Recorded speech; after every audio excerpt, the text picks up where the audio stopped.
Explorons ensemble un simulateur qui permet de visualiser le modèle de bord, de même que l'origine des raies de couleur, les 4 raies du spectre de l'atome d'hydrogène.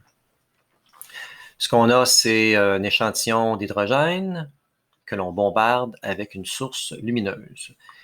Et on a accès à la longueur d'onde désirée. En haut à droite, un graphique qui permet de visualiser les transitions d'énergie de l'électron.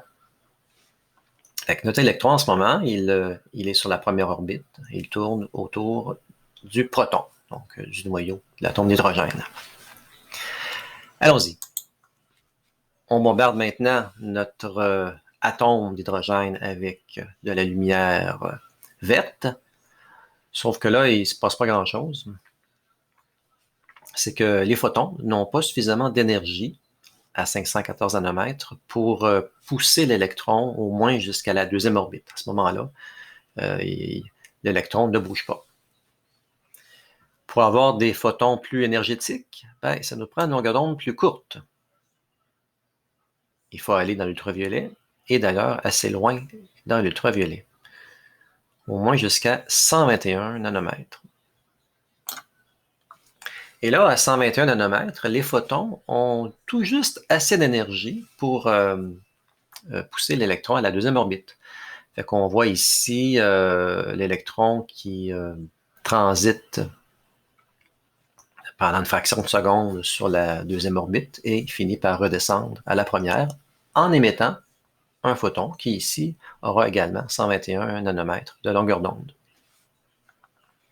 Pour observer les autres transitions, il faut pousser la machine un peu plus loin. On va aller à 105 nanomètres. Bon, ici, pas de chance, non, à 103 peut-être? 103, oui, à 103, vous voyez, les transitions jusqu'à n égale à 3 sont possibles.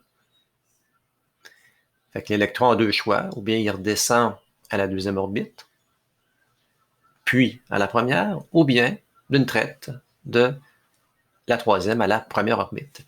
Si la transition de la troisième à la deuxième, ce que l'on va observer, c'est l'émission d'un photon rouge.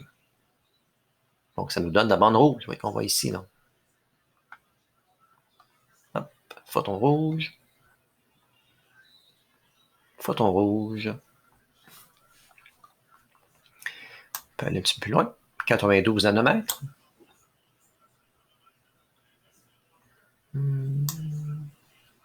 95, voilà. Et là, on peut se rendre jusqu'à la cinquième orbite.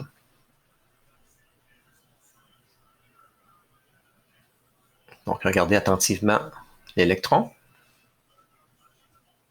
Donc, à chaque fois qu'il revient vers le centre, il émet un photon dans n'importe quelle direction. Et c'est capté par le spectrophotomètre ici.